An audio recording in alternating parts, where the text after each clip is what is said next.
نے سوال پوچھا ہے، زبردستی طلاق دلوائی گئی ہے مار پیٹ کے سسرال نے اور سائن بھی کروایا ہے، جب زبان سے اگر دے دی ہے تو ہو گئی ہے طلاق. ایک دی ہے تو ایک ہو گئی ہے، دو دی ہیں تو دو ہو گئی ہیں، تین دی ہیں تو تین ہو گئی ہیں. تحریری طلاق اگر زبردستی دلوائی جائے اس میں تو تفصیل ہے، لیکن اگر زبان سے طلاق دے دی جائے تو بہر صورت ہو جاتی ہے.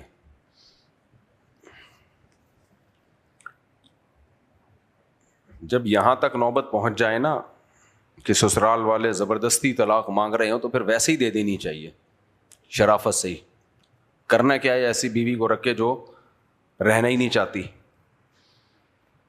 رائٹ تو ہے، اللہ نے مرد کو رائٹ دیا ہے کہ وہ چھوڑے گا تو ہوگی، نہیں چھوڑے گا تو نہیں ہوگی، لیکن ویسے مشورے کے طور پہ کہہ رہا ہوں. آج ہم نے 25واں پارہ پڑھا ہے، الیہ یرد علم الساعہ. وہ رہ گیا ابھی نا؟ اچھا ابھی پورا نہیں ہوا موسیٰ علیہ السلام، وہ مکمل کریں گے ہم انشاءاللہ.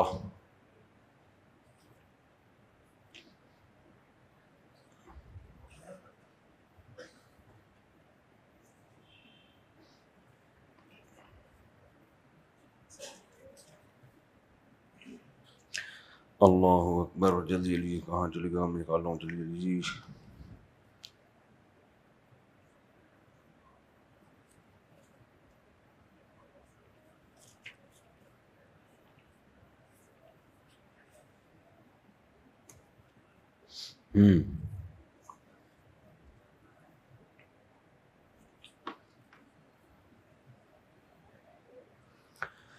حضرت موسیٰ علیہ الصلوۃ والسلام کا واقعہ چل رہا تھا.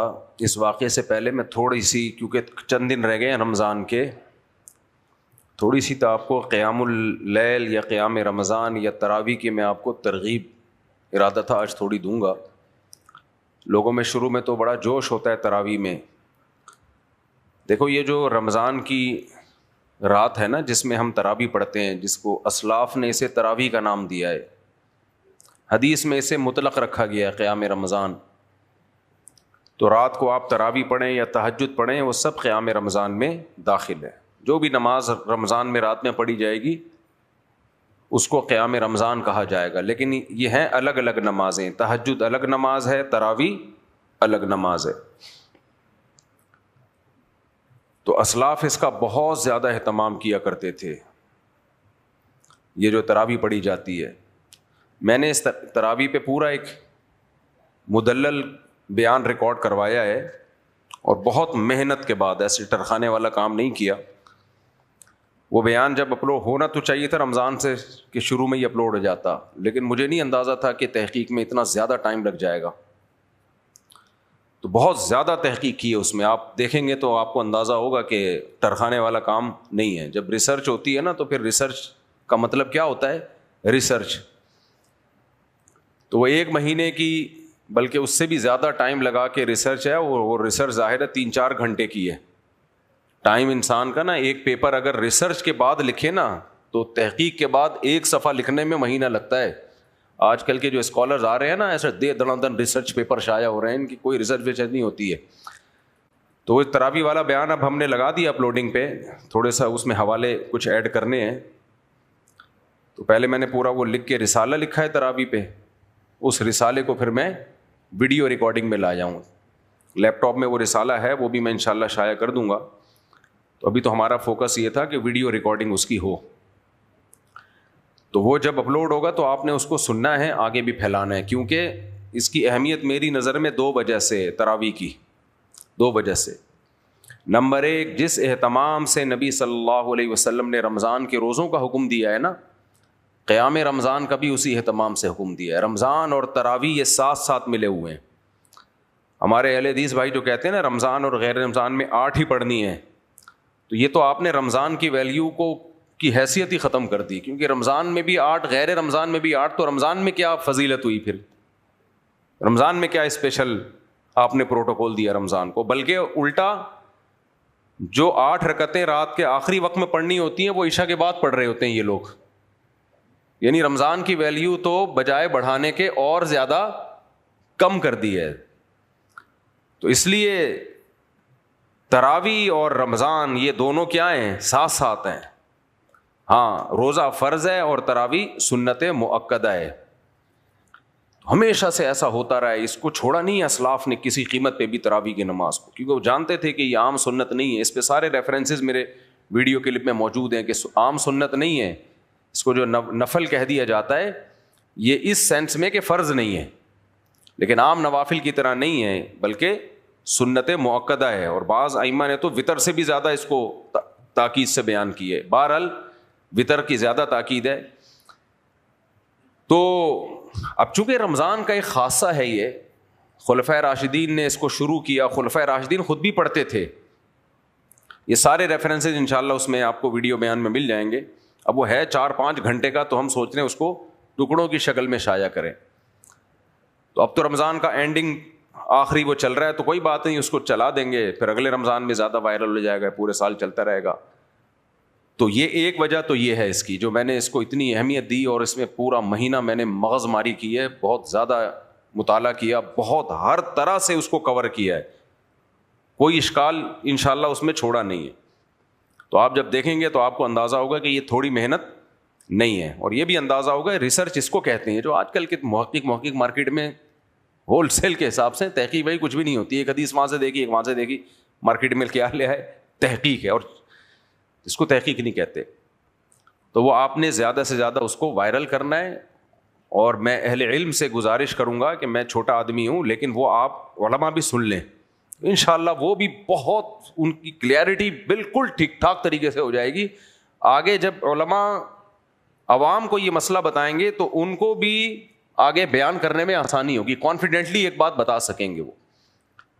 تو پہلی وجہ کیا ہوئی اس پہ میں نے اتنی محنت کیوں کی ہے؟ پہلی وجہ یہ ہوئی ہے کہ میری نظر میں اس مسئلے کی اہمیت اس وجہ سے بہت زیادہ ہے کہ رمضان کا آپ نے اگر 8 رکعت تراویح کر لی تو رمضان کی ویلیو ختم, جس کو حدیث میں بہت زیادہ 2 چیزیں رمضان کا خاصہ بیان کی گئی ہیں, دن کا روزہ اور رات کی تراویح.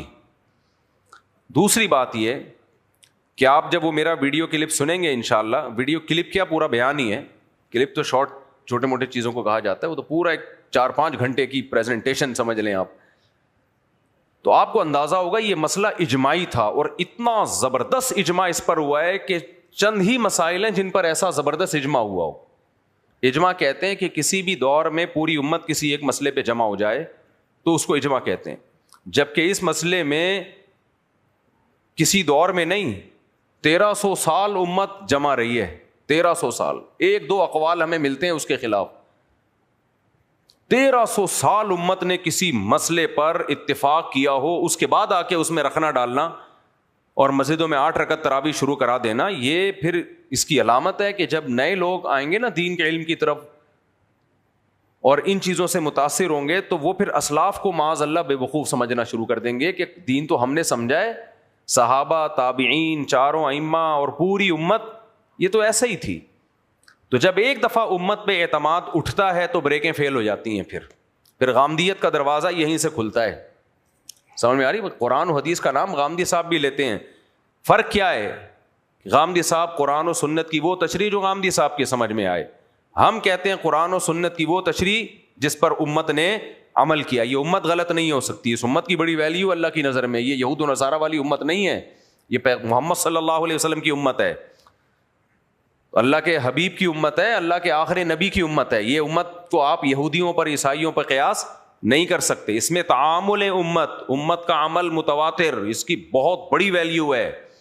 یہ ساری چیزیں آپ میرے اس ویڈیو بیان میں انشاءاللہ سنیں گے, دیکھیں. میں نے بہت سارے پروگرام اپنے کینسل کیے, میں نے اور مجھے یہ 8 سال 10 سال پہلے یہ کام کر لینا چاہیے تھا, لیکن وہ اتنا زیادہ یعنی میں مصروفیت میری کہہ لو یا کچھ بھی سفر وغیرہ, تو مجھے ٹائم نہیں. اس رمضان میں نے کہا یہی کرنا ہے, اس کو مکمل کرنا ہے, تو اس لیے وہ آپ لوگوں نے لازمی سننا ہے. اور دوبارہ ریپیٹ کر دوں, 2 وجہ سے اس کو میں نے ویلیو دی ہے. امت کا اجماع, 20 رکعت تراویح, کم سے کم 20 رکعت تراویح پر امت کیا ہے؟ متفق, اور صدیوں متفق رہی ہے. اور خلفائے راشدین نے اس کو پوری دنیا میں پھیلایا. حضرت عمر نے آرڈر دیے باقاعدہ کہ مسجدوں میں یہ شروع کرو, اس کو ایسے اڑا دیا. اب دیکھو 8 رکعت پڑھ کے لوگ نکل رہے ہوتے ہیں, آپ 2 رکعت پڑھ کے نکل جاؤ, آپ نہ ہو, لیکن یہ مت کہو کہ یہ سنت ہے. اگر کسی میں سستی ہے نہیں پڑھ رہا تو سنت کا لیبل نہ لگائے. کم سے کم جس پر صحابہ, تابعین, مجتہدین کا اجماع ہوا ہے, کم سے کم کتنی رکعتوں پر ہوا ہے؟ 20 رکعتوں پر. اور امام ابو حنیفہ چونکہ بدعت کے بارے میں بہت سخت ہیں, 2 چیزیں یاد رکھنا کام آئیں گی انشاءاللہ. سب سے زیادہ بدعت کے معاملے میں یا بدعت سے سب سے زیادہ دور جو فقہ ہے نا, وہ فقہ حنفی ہے. سمجھ میں آ رہی ہے بات؟ یعنی فقہ حنفی میں بدعت کے معاملے میں جتنی شدت آپ کو ملے گی باقی فقہ میں نہیں ملے گی, حتیٰ کہ اہل حدیثوں میں بھی نہیں ملے گی آپ کو. اس کی ایک مثال تراویح ہے. فقہ حنفی میں تراویح کی جماعت 20 رکعت سے زیادہ جائز نہیں ہے, باقی تینوں فقہ میں جائز ہے. کیوں جائز ہے؟ وہ کہتے ہیں بھائی جب حضرت عمر نے 20 پڑھائی ہیں تو اگر کوئی زیادہ بھی پڑھا دے تو سنت ہے نا, تو پڑھا لیں. امام حنیفہ کہتے ہیں کہ آپ عید کے بعد جماعت سے تراویح کی نماز نہیں پڑھ سکتے, آپ نفل کے طور پہ بھی نہیں پڑھ سکتے. کیوں؟ ثبوت نہیں ہے. تو رمضان میں بھی جتنی رکعتوں کا ثبوت ہوگا اتنی جماعت سے پڑھ سکتے ہیں, اس سے زیادہ انڈیویجولی پڑھیں, جماعت سے نہیں پڑھ سکتے. انڈیویجولی آپ 20 کیا 40 پڑھ لو, 36 پڑھ لو, جتنی مرضی پڑھ لو, ساری رات پڑھ لو. کہتے ہیں جماعت سے جتنا ثبوت ہے اس سے زیادہ نہیں پڑھ سکتے. تو بدعت کے معاملے میں امام ابو حنیفہ میں سختی ہوئی کہ نہیں ہوئی کہ بھائی جو چیز جتنی جس درجے کی ثابت ہوگی اس کو اتنا لیا جائے گا, اس میں اپنی طرف سے ایڈیشن نہیں ہوگی. تو فقہ حنفی بدعات سے سب سے زیادہ دور ہے, حنفی دور نہیں ہے. نہیں سمجھ میں آ رہی؟ 2 چیزیں الگ الگ ہیں. ایک ہے حنفی, جو حنفی لوگ ہیں ان میں بدعتیں بہت زیادہ ہیں, حنفیوں میں بدعتیں بہت ہیں. آج کل جو چل رہی ہیں سارے حنفیوں کی بدعتیں ہی تو ہیں. میں فقہ حنفی کی بات کر رہا ہوں, حنفیوں کی بات نہیں کر رہا. امام ابو حنیفہ کے عقیدے بہت صاف ستھرے تھے اور بدعت سے بہت دور تھے. وہ بعد کے لوگوں نے بہت, دنیا بھر میں جاؤ جہاں جہاں حنفی لوگ ہیں یا شافی بھی ہیں, بدعتی شافیوں میں بھی بہت ہوتے ہیں, حنفیوں میں بھی بہت ہوتے ہیں. تو اس لیے اس کی مثال ایسے جیسے مسلمان 2 نمبر ہوتے ہیں لیکن اسلام تھوڑی, اسلام تو بھائی بہت پاکیزہ مذہب ہے. تو مسلمان کے عمل کو دیکھ کے کہنا کہ اسلام ایسا ہے, تو بھائی ہمارا عمل برا ہو سکتا ہے, اسلام برا نہیں ہے. تو امام حنیفہ کا جو فقہ ہے جس کو فقہ حنفی کہا جاتا ہے بہت مضبوط فقہ ہے دلائل کی دنیا میں, اور بدعت سے سب سے زیادہ دور ہے. عقیدے بالکل 2 اور 2 4 کی طرح کلیئر ہیں اس میں. بعد کے لوگوں نے بڑی بڑی گڑبڑیں کی ہیں اور آج بھی ہیں بہت ساری, بہت کچھ ہو رہا ہے, اور وہ ساری گڑبڑیں امام حنیفہ کے کھاتے میں ڈال دیتے ہیں. تو اس لیے میں نے 2 وجہ سے اس مسئلے کو بہت اہمیت دی ہے کہ دنیا بھر میں اب یہ خبریں آ رہی ہیں فلاں جگہ 8 شروع ہو گئیں, فلاں جگہ 8 شروع ہو گئیں. بھائی مسجد میں 20 رکعت سے کم جائز نہیں ہے, کیونکہ شاعر اسلام میں سے ہے, خلفائے راشدین نے اس میں مواظبت کی ہے. تو مسجد میں جب بھی قائم کی جائے گی وہی جس کا حضرت عمر نے حکم دیا تھا. ہاں جماعت مسجد میں 20 ہو, پھر جس میں جتنی توفیق ہے وہ پڑھ لے. جماعت سے پڑھنا ضروری نہیں ہے, یعنی سنت موقدہ نہیں ہے, افضل ہے اکیلے پڑھ لو آپ. اور کبھی طبیعت خراب ہو, تھکاوٹ ہے تو چھوڑی بھی جا سکتی ہے, کیونکہ سنت موقدہ کا حکم یہ ہے, سنت موقدہ اس سنت کو کہتے ہیں جس کی بہت زیادہ تاکید ہو, فرض نہ ہو لیکن تاکید اس کی بہت زیادہ. اب فرض نہ ہو, واجب نہ ہو, تاکید ہو, اس کا مطلب کیا ہے؟ مطلب یہ ہے کہ واجب وہ ہوتا ہے جس کو چھوڑیں گے تو گناہ ہوگا, سنت موقدہ وہ ہوتی ہے جس کو چھوڑیں گے تو گناہ کا خطرہ ہے لیکن قابل ملامت ہوگا وہ شخص, اس کو برا بلا کہا جائے گا کہ برا کر رہا ہے. ایک رمضان کی ایک زینت تھی اور جو بالکل ہی اس میں کوئی نبی کے احکامات کو جتنی آپ نے تاکید کی کوئی ویلیو نہیں دے رہا. اس کی میں آسان مثال دیتا ہوں. فجر کی 2 سنتیں یہ سنتیں مؤکدہ ہیں, واجب نہیں ہیں, لیکن کوئی چھوڑتا ہے کبھی ان کو؟ حتیٰ کہ ان کو سفر میں بھی نہیں چھوڑا جاتا. کوئی چھوڑے گا تو لوگ کہیں گے کیا کر رہا ہے بھائی, فجر کی 2 فرض 2 سنتوں کے ساتھ پڑھے جاتے ہیں. اور آسان مثال دیتا ہوں, یہ میں اس لیے ڈیٹیل بیان کر رہا ہوں کہ آج کل کے اسکالرز نے سنت مؤکدہ کو بھی ڈکشنری سے نکال دی ہے کہ یہ کچھ بھی نہیں ہوتا, مولویوں کی بنائی ہوئی چیزیں. اور آسان مثال دے کے بس میں درس کی طرف آتا ہوں. دیکھو فجر کی نماز میں لمبی قراءت کرنا یہ سنت ہے, ایسا ہی ہے نا؟ کبھی کسی امام کو آپ نے دیکھا کہ وہ فجر کی نماز میں پہلی رکعت میں انا اعطیناک الکوثر پڑھے اور دوسری رکعت میں قل واللہ احد پڑھے؟ کبھی دیکھا پوری دنیا میں کہیں؟ سفر میں ایک الگ بات ہے, نارمل کسی مسجد میں دیکھا آپ نے؟ آپ سعودی عرب جائیں, فجر کی 2 رکعتیں ائمہ حرمین لمبی پڑھتے ہیں. ہماری مسجد میں دیکھ لیں, کہیں بھی دیکھیں, کچھ نہ کچھ اس کو طول دیا جاتا ہے. اور مغرب میں بہت دفعہ آپ نے دیکھا ہوگا امام نے انا اعطیناک الکوثر پڑھی اور رکوع کر لیا. تو اب مجھے ایک بات بتاؤ, اگر وہ فجر میں بھی امام صاحب تلاوت میں انا اعطیناک الکوثر پڑھ لیں اور اگلی رکعت میں قل اللہ پڑھ لیں, نماز ہو جائے گی کہ نہیں ہو جائے گی؟ بولو نا, ہو جائے گی. کوئی گناہ کیا اس نے؟ بھائی فرائض واجبات پورے کر لیے, لیکن ایسے امام کو چھوڑا نہیں جائے گا. انہیں کہا جائے گا بھائی پراپر طریقے سے فجر کی نماز پڑھائیں. پراپر طریقہ یہی ہے کہ یہ انا اعطینا یا قل اللہ یہ مغرب کے لیے ٹھیک ہے, فجر میں قرات کو طول دینے, کیونکہ نبی صلی اللہ علیہ وسلم نے فجر میں ہمیشہ لمبی قرات کی ہے. حتیٰ کہ سیدہ عائشہ کہتی ہیں کہ فجر کی 2 رکعتیں ہیں ہی اس لیے تاکہ اس میں تلاوت زیادہ ہو. تو اب کوئی بھی یہ نہیں کہتا کہ فجر میں لمبی تلاوت واجب ہے, لیکن واجب نہ ہونے سے یہ لازم نہیں آتا کہ آپ چھوڑ سکتے ہیں, اس کو کرنی پڑے گی آپ کو لمبی قرات. کبھی ہو جائے اللہ ماشاء اللہ, کبھی تھکاوٹ ہو, کوئی مسئلہ ہو, سفر ہے تو ایک الگ بات ہے. نارملی یہ ٹھیک عمل نہیں ہے. تو سنت مؤکدہ کی ہم یہ تعریف کر سکتے ہیں کہ جو واجب تو نہیں ہے لیکن اسے چھوڑنا بھی ٹھیک نہیں ہے. یہ بالکل ایک بیلنس رائے ہے سنت مؤکدہ کے بارے میں. تو اسی طرح یاد رکھو کہ تراویح بھی نبی نے اس لیے ترک کی تھی 3 دن کہ واجب نہ ہو جائے, فرض نہ ہو جائے. ایسا نہ ہو کہ 6 نمازیں فرض ہو جائیں امت پہ, تو ترک کی ہے اس نیت سے, لیکن اپنے عمل سے, اور صحابہ کرام نے اپنے عمل سے بتا دیا کہ اس کی ویلیو اشراق اور اوابین کی طرح نہیں ہے, یا عام تہجد کی طرح بھی نہیں ہے, بلکہ اس کی تاکید بقیہ نمازوں سے زیادہ ہے. کیونکہ ہمیشہ صیام رمضان اور قیام رمضان کیا ملے ہوئے ہیں؟ ساتھ. حالانکہ تہجد تو پورے سال ہے بھائی. تو اس لیے میرے دل میں اس کی بڑی ویلیو ہے اس نماز کی, اور میرے دل میں کیا اسلاف کے دل میں وہ. اور ہم تو بہت ہلکی نمازیں پڑھ رہے ہیں. صحابہ تابعین آ کے ہماری نمازوں کو دیکھیں نا, 1-1.25 گھنٹہ میں فارغ, وہ بولیں بھائی یہ کیا کر رہے ہو تم لوگ. ان کی جو تراویح ہوتی تھی, اتنی لمبی لمبی تراویح ہوتی تھی, وہ آدھی رات تک وہ کھڑے رہتے تھے, اور 20 سے زیادہ, بعض تو 20 سے بھی زیادہ, 41 رکعتیں بھی پڑھی گئی ہیں. 20 سے کم نہیں ملتا ہمیں. ایک روایت بس 16 کی ملتی ہے, اس میں بھی ہو سکتا ہے وہ رات کے پھر آخری حصے میں باقی 4 پڑھ لیتے ہوں, واللہ عالم. تو اس لیے وہ آپ نے بیان تسلی سے سننا بھی ہے اور اس کو آگے وائرل کرنا بھی ہے. جیسے ہی اپلوڈ ہو جائے نا, اور خاص طور پہ یورپ امریکہ میں جو کیونکہ علم وہاں کم ہے, تو وہ پھر متاثر ہو رہے ہیں. اب حرمین میں بھی 10 کر دی ہیں. 1400 سال میں پہلی دفعہ ایسا ہوا ہے کہ حرمین میں 10 تراویح ختم کر دی. تو جو حرمین میں جاتے ہیں 10 رکعتیں وہاں امام کے پیچھے پڑھیں, باقی پھر 10 رکعتیں اپنے ہوٹل میں آ کے یا وہیں مسجد میں چاہے اکیلے پڑھ لیں, جماعت سے ضروری نہیں ہے. جماعت سے فضیلت ہے لیکن ضروری نہیں ہے, لیکن وہ 20 رکعتیں وہاں جا کے مکمل کریں. اس کو کبھی کبھار ہو جائے تو ایک الگ بات ہے, لیکن اس کا معمول نہیں بنانا چاہیے. تو اب چونکہ دین میں بہت زیادہ لوگوں میں سستی آ رہی ہے. ایک تھا, ہم نے دیکھا ہے جو تراویح پڑھنے والے لوگ ہیں, زمین آسمان ادھر سے ادھر ہو جائے. مولانا حسین مدنی رحمۃ اللہ جیل میں تھے جب رمضان, انگریز کی جیل میں, تو ان کے شاگرد بھی تھے, حافظ نہیں تھے یہ.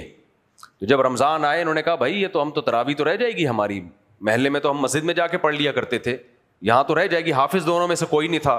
تو صبح پارا یاد کرتے تھے اور شام کو سناتے, روزانہ ایک پارا حفظ کر کے. کہا تراویح نہیں ہم ناغہ کر سکتے. وجہ کیا تھی کہ اسلاف نے اس کا ناغہ نہیں کیا ہے بہت شدت سے. اور 8 رکعتیں کوئی ایک, حضرت عمر سے جو روایت ہے نا کہ 8 رکعتیں پڑھائی ہیں, وہ تو مسترب روایت ہے, اس کی میں نے پوری تفصیل بیان کی ہے. باقی اس کے علاوہ اس کے ایک ضعیف ہونے کی ایک یہ بھی دلیل ہے, اسلاف میں کسی سے موضوع من گھڑت روایت بھی نہیں ہے کہ 8 رکعت پڑھی ہو, کوئی موضوع من گھڑت روایت بھی نہیں ہے. تو یار یہ صحابہ تابعین, آپ ان سے زیادہ آگے نکل گئے ہو قرآن و سنت سمجھنے میں. کہتے ہیں اصل 8 سنت ہیں, ان کو نہیں پتا تھا اصل کتنی سنت ہے. اس لیے میری نظر میں اس کی ویلیو ہے. اور دوسری بات یہ کہ اس میں جو سستی ہوتی ہے نا, شروع میں بڑا جوش ہوتا ہے, 2-4 دن کے بعد پھر میں نے دیکھا ہے لوگ کھڑے ہوئے ہیں کہ یار کب رکوع ہوگا, ایسے کھڑے ہوئے, پھر گن رہے ہوتے ہیں یار کوئی یوں کر رہا ہوتا ہے, کوئی یوں کر رہا ہوتا ہے. تو کوئی بات نہیں, اسی طرح پڑھ لو, تھکاوٹ سے پڑھ لو. اسلاف کی سنت زندہ ہو جائے, صحابہ تابعین کی, نبی کی, اور نبی نے جو قیام رمضان کا حکم دیا, اس قیام رمضان کی نماز سے کنایا ہے, اس میں رکوع بھی زیادہ, سجود بھی زیادہ. تو اللہ کو یہ ادا پسند آئے گی. نبی صلی اللہ علیہ وسلم نے فرمایا, اللہ تعالیٰ کہتے ہیں الا تصفون کما تصف الملائکہ, فرشتے جب اللہ کی حمد و ثنا کرتے ہیں وہ بھی صف بنا کے کرتے ہیں. تو اللہ کو نمازوں کی صفیں سب سے زیادہ محبوب. ایک جہاد کی صف جو اللہ کی راہ میں لڑنے کے لیے, اور دوسری نمازوں کی صف, یہ اللہ کو بہت محبوب ہے. تو اللہ اگر دکھانا شروع کر دے نا میں تمہیں اس عبادت پہ کیا اجر دے رہا ہوں, تو مسجدوں میں پاؤں رکھنے کی جگہ نہ ہو. سمجھ رہے ہو, اللہ دیکھ رہا ہوتا ہے کہ کون ہے جو نبی کی اتنی تاکیدات کے ساتھ قیام رمضان کے لیے مسجد میں آیا ہوا ہے, اور کون ہے جو گھر میں ٹی وی کے آگے بیٹھا ہوا ہے. یہ اللہ نہیں دیکھ رہا کیا؟ بے شک یہ جوائیاں لے رہا ہے, تھکاوٹ ہے, کبھی ایک پاؤں پہ کبھی دوسرے پاؤں پہ, لیکن بھاگتا نہیں ہے. صحیح ہے نا, اللہ کا حکم سمجھ کے کھڑا ہوا ہے. تو اللہ کو ہی پتا ہے, کچھ لیٹے ہوئے ہیں شربت پی کے گھروں میں, جیسے مردہ لاشیں پڑی ہوئی ہوتی ہیں, پڑے ہوئے ہیں, ٹی وی دیکھ رہے ہیں, ڈرامہ دیکھ رہے ہیں, فلمیں دیکھ رہے ہیں, گٹکے کھا رہے ہیں, باہر گھوم رہے ہیں.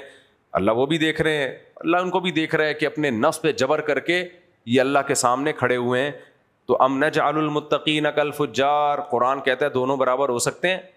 تو اس لیے غیب کے معاملہ ہے, تو غیب میں جو چیز ہوتی ہے اس میں موٹیویشن نہیں مل رہی ہوتی, لیکن اللہ چاہتے ہیں میرے وعدوں پہ یقین کر کے تم عبادت کر لو, میرے وعدوں پہ یقین کر کے, بغیر دیکھے.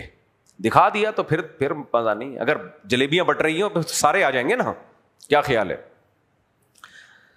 چلیں بھائی, آج بیان ذرا مختصر ہوگا, مجھے کہیں بہت ضروری کام سے جانا ہے. بسم اللہ الرحمن الرحیم. ہم موسیٰ علیہ السلام کا واقعہ مکمل کر دیتے ہیں. موسیٰ علیہ السلام نے ہارون علیہ السلام کی داڑھی پکڑ کے کھینچی اور فرمایا کہ آپ نے اس قوم کو روکا کیوں نہیں جب یہ بچھڑے کی عبادت کر رہے تھے؟ تو انہوں نے فرمایا لا تأخذ بلحیتی ولا براسی, اے میرے بھائی نہ میری داڑھی پکڑیں نہ میرے سر کے بال پکڑیں. اور مجھے ڈر تھا کہ یہ اختلاف میں پڑ جائیں گے, میں نے روکا لیکن یہ مانے نہیں.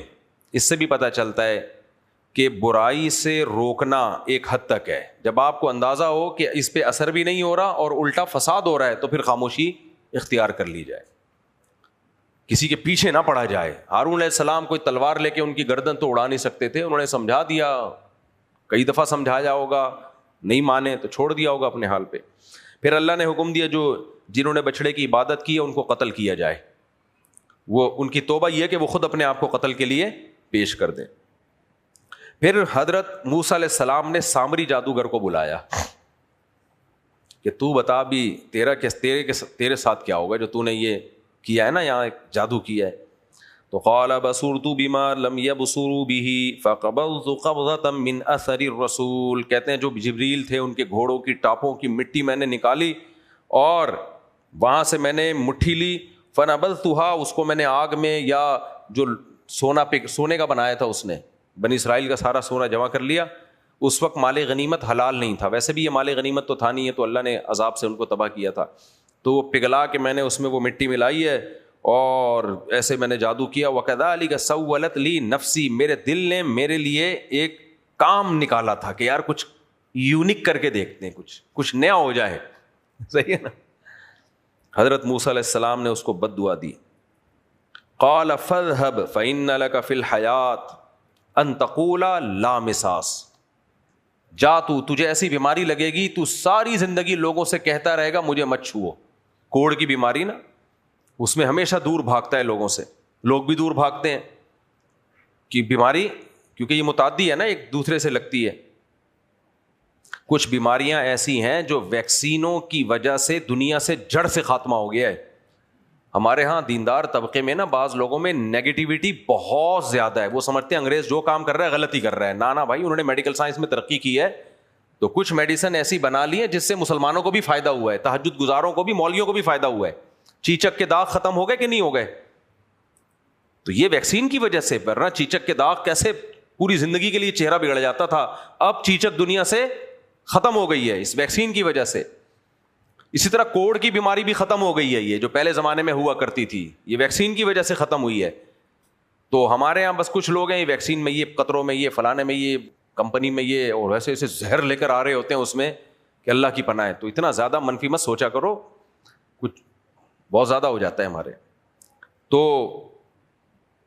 اب پولیو کے پیچھے پڑے ہوئے ہیں, پوری دنیا سے پولیو ختم ہو گیا, ہمارے یہاں سے نہیں ہو کے دے رہا, کیونکہ ہر 4 دن کے بعد کسی کی تحقیق آ جاتی ہے کہ اس میں کیا ہے, کچھ جراثیم ہے. ایک دفعہ پلا کے ختم کرو دنیا سے تاکہ حکومت پلانا چھوڑ دے. جب یہاں 0 ہو جائے گا نا پولیو, تو حکومت کو کوئی شوق نہیں ہے زبردستی پلانے کا. لوگ کہتے ہیں کہ ہمیں زبردستی کیوں پلا رہے ہیں, اتنے اچھے کیوں, وہ اپنے لیے پلا رہے ہیں. ان کو پتا ہے ایک مریض بھی دنیا میں رہا وہاں وہ پولیو پھر پوری دنیا میں پھیلائے گا. سمجھ میں آ رہی ہے بات؟ ایک پولیو کا پیشنٹ بھی رہ گیا نا, دوبارہ سے پولیو کا پوری دنیا میں پھیلا دے گا. آگے چلتے ہیں ہم. یہ اس ٹاپک آج میں بہت زیادہ دائیں بائیں چلا گیا ہوں, لیکن خیر ہے, چلتا ہے. قال فاذهب فإن لك في الحياة أن تقول لا مساس وإن لك موعدا لن تخلفا. اور کہے تو دنیا کی سزا ہے, اور ایک دن ایسا آنے والا ہے جس کا اللہ نے تجھ سے وعدہ کیا, وہ حساب و کتاب کا دن, اور اللہ اس میں وعدہ خلافی نہیں کرے گا. وہ جہنم کی سزا الگ ہے تیرے لیے. وانظر الى الہک الذی ظلت علیہ عاکفا. سب سے مزیدار کام یہ ہوا ہے, آہا, جو میں عاملوں کے ساتھ کرنے کا بولتا ہوں آپ لوگوں کو. حضرت موسیٰ علیہ السلام نے کہا کہ تو نے جو خدا بنایا ہے نا, جس کو تو نے کہہ دیا معبود, اور بنی اسرائیلی وہ ایسے معتکف بن کے بیٹھے رہتے تھے اس کے ارد گرد نا, ایسے کر کے بچڑے کے ارد نا, ایسے کہ کوئی کالی ماتا ہے, کوئی پہنچی بھی چیز ہے یہ. ویسے تو گولڈن ماتا تھی, وہ سونے کا تھا نا, گولڈن ماتا ایسے یوں کر کے بیٹھے رہتے تھے. جو لوگ پتھروں کو پوجتے ہیں اسی طرح کی عبادت ہوتی ہے نا. میں نے تو وہاں میانمار میں دیکھا, برما میں, ایک بت کے سامنے ایسے پہلی دفعہ میں نے لائیو دیکھا, ایسے بیٹھے ہوئے. میں نے کہا خیر اللہ بچائے ہمیں اس مصیبت سے. تو کہا کہ ظلت علیہ عاکفا, جس کے گرد تم سب بیٹھے ہوئے تھے نا, ابھی دیکھو میں اس کا کرتا کیا ہوں.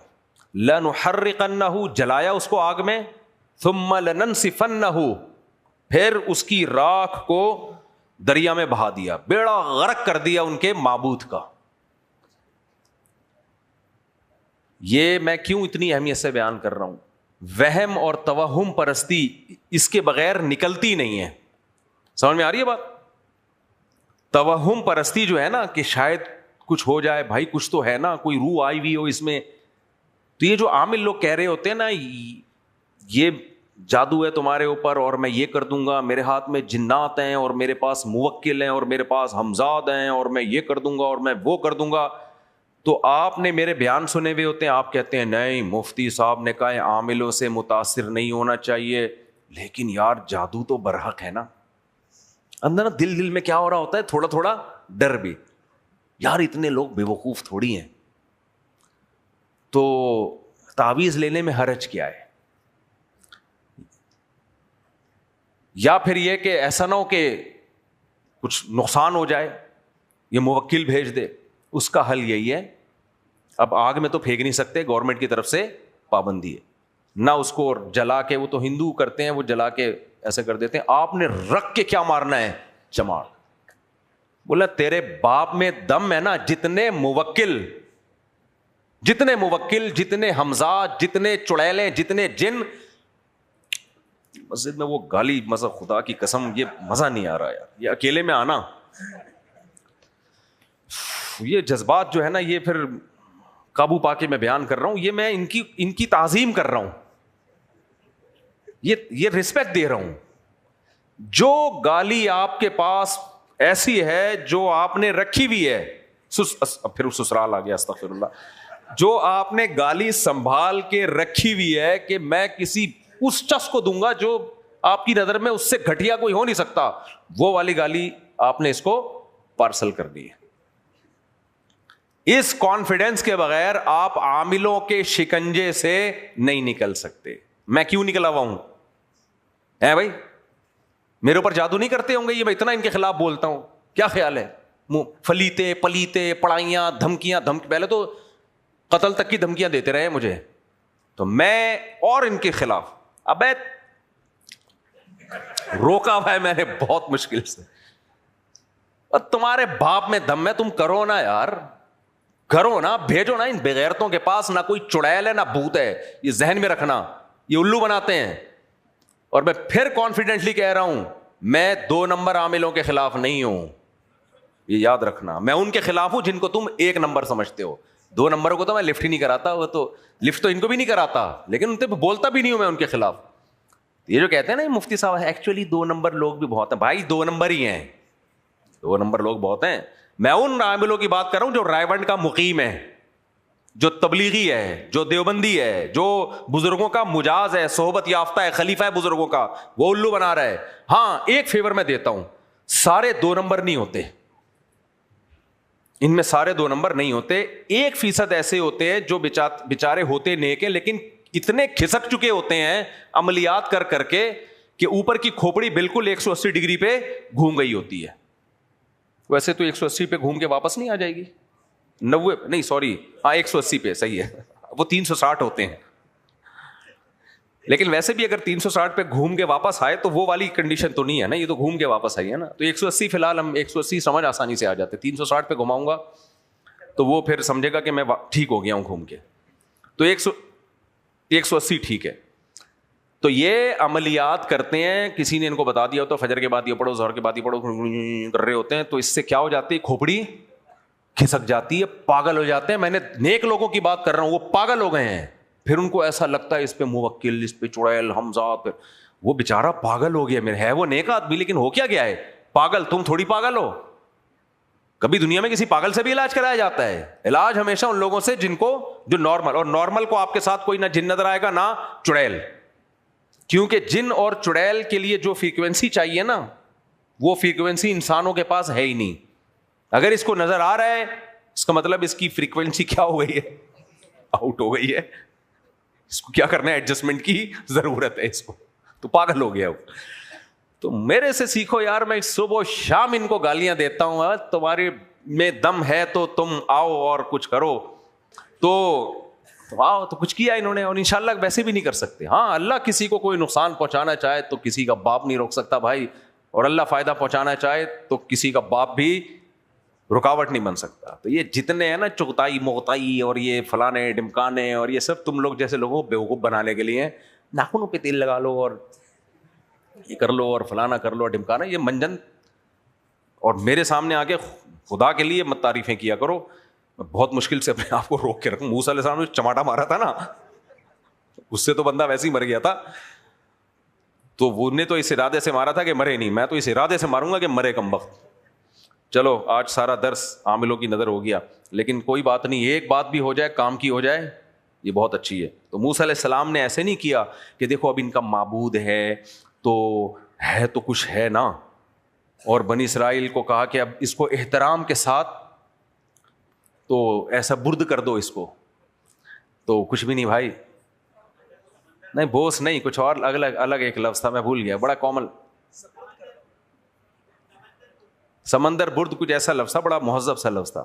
تو اب اس کو ہم اٹھا کے یوں کر دیں نا, موسیٰ علیہ السلام نے اس کو جلا کے اس کی راکھ کو میں کہاں پھینک دوں گا, پانی میں, بالکل ہی واٹ لگا دوں گا اس کی میں, تو تاکہ ان کے دل سے نفرت نکلے. اور بعض علماء نے کہا ہے کہ جو اللہ نے بنی اسرائیل کو حکم دیا تھا نا گائے ذبح کرو, اس میں بھی یہ حکمت تھی کہ گائے کا تقدس تھا ان کے دلوں میں بہت عرصے سے, گائے کا تقدس. تو تقدس نکالنے کے لیے کہ یہ گائے ہے, یہ دودھ دے اچھی بات ہے, نہیں دے کاٹ کے کھا جاؤ, کوئی مقدس نہیں ہے. اب مشرک جو ہے نا, اب دیکھو جو گائے کو مقدس مانتا ہے وہ اگر اسلام بھی قبول کر لے تو کچھ وقت تو اس کے دل میں رہے گا نا تقدس.